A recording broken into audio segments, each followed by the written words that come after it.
조갑제 TV 시청자 여러분 안녕하십니까? 2021년 7월 3일 새벽 2시입니다. 이재명 경기도지사가 이틀 전에 대통령 후보로 출마하겠다고 선언한 후에 갑자기 사람이 웃기는 존재가 되고 말았습니다. 역시 큰 감투를 쓰면은 눈이 보이지 않게 되는 모양입니다. 지금까지는 그냥 경기도지사다, 좀 이상한 소리 하는 사람이다, 성격이 좀 이상하다, 스캔들도 있다, 가볍다, 엉뚱하다, 기상천외하다, 그러나 저돌적이다, 이런 식으로만 생각했는데 대통령 후보가 되겠다고 하니까 사람들이 이제 저 사람이 과연 5천만, 그리고 세계적 이제는 경제 강국이 되어 있는 이 나라를 이끌 수 있는 사람이냐, 그리고 김정은과 상대할 수 있는 사람이냐, 시진핑, 푸틴, 바이든과 상대할 수 있는 사람이냐, 스가 총리와 상대할 수 있는 사람이냐, 이렇게 봅니다. 완전히 잣대가 달라집니다. 이 이재명 씨가 혼동하고 있는 게, 사람들이 이재명을 보는 눈금이 달라졌다는 사실을 모르고 있어요. 근데 무슨 말을 했습니까? 실언의 연속인데 이 실언이 결국은 이재명 씨를 파멸로 몰고 가든지 끝장내게 될 것입니다. 저는 이재명 끝났다고 봅니다. 왜? 몇 마디 말로서 이 사람의 그냥 본질이 다 드러나고 말았습니다. 고향이 안동이라면서 안동에 가서 자신이 선비정신을 계승한 사람이라고 했습니다. 선비정신을 계승한 사람이라고요? 선비정신? 선비정신과 이재명이 무슨 관계가 있습니까? 그거 맞다고 봅니까? 선비정신이? 경상도 사람을 화나게 했습니다. 경상도 사람들은 그런 모욕을 좀 견디지 않는 사람들입니다. 물론 내색을 잘 안 해요. 그 다음에는 뭐라고 했습니까? 대한민국이 다른 나라의 정부 수립 단계와 달라서 친일 청산을 못하고 친일 세력들이 미 점령군과 합작해서 지배체제를 그대로 유지했지 않는가, 깨끗하게 나라가 출발되지 못했다, 나라를 다시 세운다는 생각으로 새로 출발했으면 좋겠다는 마음이다 라고 했습니다. 이 이야기는 김정은이가 이야기하면 딱 맞아요. 그러니까 이제 알게 되었습니다. 이 이재명이란 자의 머리에 들어가 있는 영혼은 저 악령이다, 악령인데 이게 김일성 악령이 아니냐 하는 의심을 딱 하게 만들었습니다. 의심을 자초했다 이거죠. 여기서 거짓말이 한두 가지가 아닙니다. 친일 청산을 못하고, 왜 친일 청산을 못했어요? 친일 청산했습니다. 이광수 같은 그런 위대한 문학가도 감옥에 갔어요. 왜 친일 청산을 못했어요?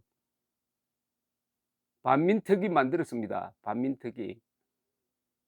그 나름대로 친일 청산 다 했어요. 친일 청산 안 한 곳은 북한입니다.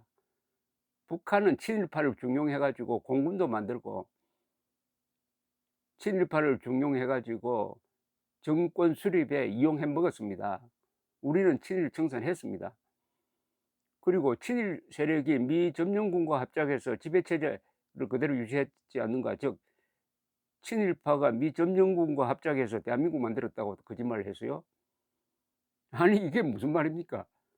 이승만 세력과 미국이 손잡고 유엔의 도움을 받아서 대한민국 만든 겁니다. 근데 왜 이승만 세력이라 하지 않고 친일 세력이라고 그러죠? 이승만 세력, 독립운동한 세력입니다. 아니 독립운동한 사람들이 주도하고 친일했던 사람들은 거기에 따라왔을 뿐이고 그냥 심부름했을 정도입니다. 그 사람들 친일한 사람도 아니었어요. 지금 기준으로 친일하지만. 이승만을 졸지에, 위대한 투사 이승만을 졸지에 친일파로 매도하는 이런 역사 조작. 그 다음에 미국 점령군이 뭡니까?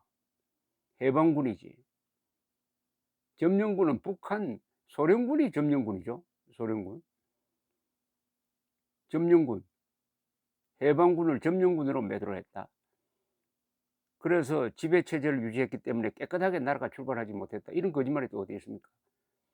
우리는 깨끗하게 나라를 출범시켰고, 북한은 지저분하게 나라를 출범시켜 가지고, 북한은 유엔으로부터 공인을 받지 못하고, 대한민국은 왜냐?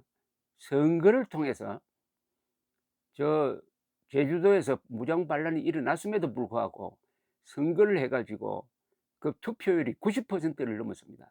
국회를 구성을 했어요. 국회가 헌법을 만들었습니다. 그 헌법이 정부를 구성하고, 그 국회가 대통령으로 이승만을 뽑았습니다. 그렇게 해서 1948년 8월 15일 대한민국 정부가 수립된 겁니다. 이런 일련의 과정이 정당했으므로 1948년 12월 12일 유엔 총회는 대한민국은 공정한 선거를 통하여 수립되었으므로 한반도 전체의 유일한 합법 정부로 인정한 겁니다. 아주 아름답게 출발했습니다. 그런데 뭐라고 거짓말을 했느냐? 깨끗하게 나라가 출발하지 못했다고 그랬어요. 이거 완전히 김일성 시각입니다. 이거 선거를 통해서 나라가 출발하면 깨끗하게 출발한 거죠. 그러면은 북한식으로 가짜 김일성이가 나와 가지고 소련군의 지원을 받아 가지고 스탈린에 의해서 간택되어 가지고 괴뢰 정권 만드는 게 깨끗하게 출발한 겁니까?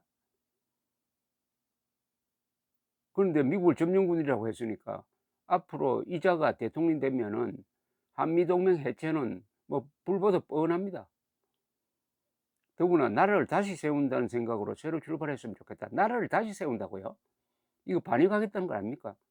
아니, 대한민국이 있는데 나라를 다시 세워요? 아니, 이거 분리주의자 아니면 반역자 아닙니까? 대한민국이 있는데 나라를 어디 가서 다시 세웁니까? 그게 새 출발입니까? 이 정도 할까요? 자, 확실해진 거는 이제 이재명이가 집권하면은 북한 노동당 정권과 손을 잡고 남한의 종북 세력과 손을 잡고 한미동맹 해체하기로 작심했다는 것은 환하게 알 수가 있습니다. 그리고 요사이 이 이재명 후보가 경선 후보겠죠. 경선 후보가 도쿄올림픽 보이콧 해야 된다는 주장을 펴고 있습니다. 지도에 독도 넣었다고 그걸 트집 잡아가지고 올림픽 보이콧 운동하면 국제사회에서 대한민국은 완전히 왕따 당하는 것 아닙니까?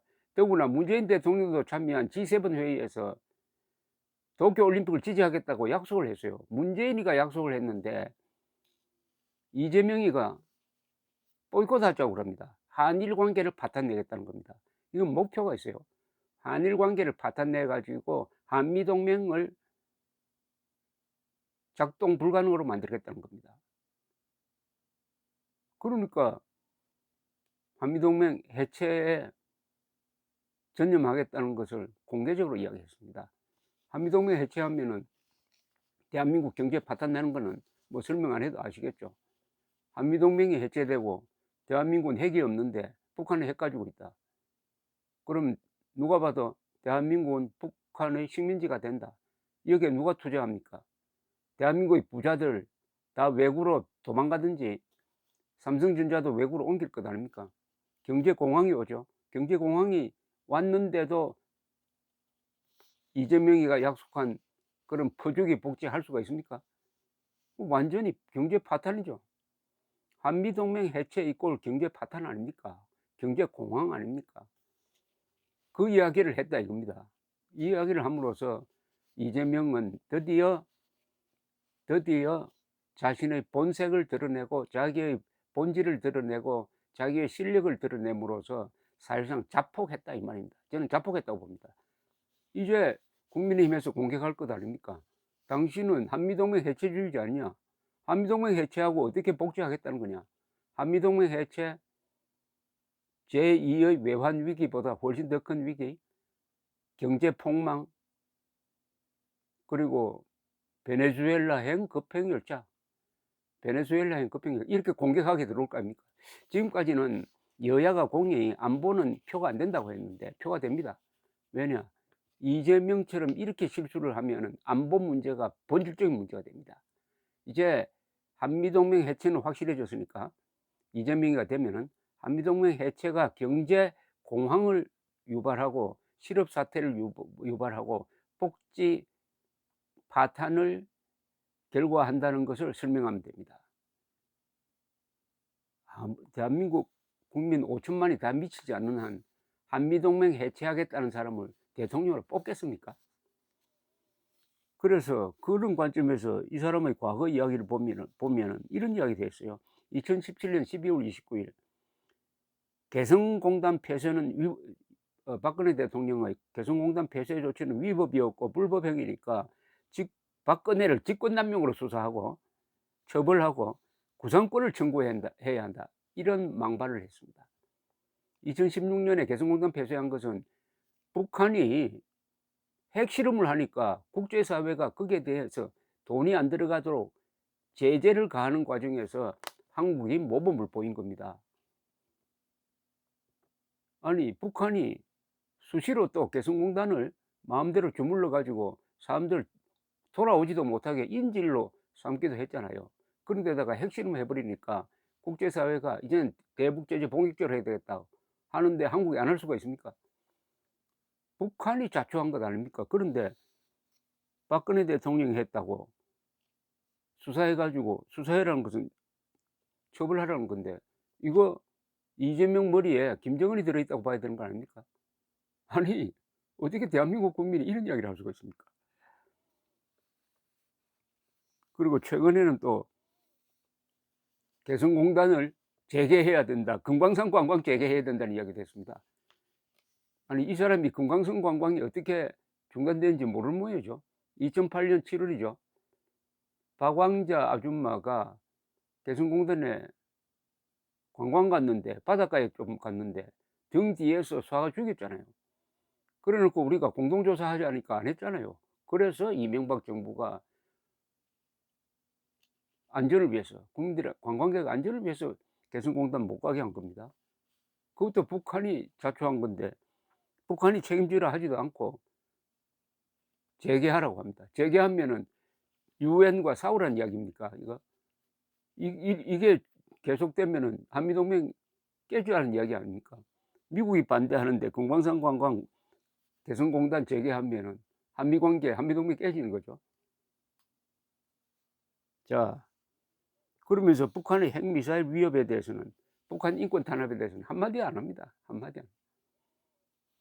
이런 걸 쭉 종합해 보면은 이재명과 그 광복회 회장 김원웅은 한 세트구나. 이거 형제 같은 사람이구나. 그걸 모르죠. 이재명이 대통령이 되면 김원웅이가 총리 될지 모릅니다. 총리 될지 몰라요. 모르죠. 국방장관 될지 모르지. 이제 이런 이재명을 국민들이 직시하게 되었다.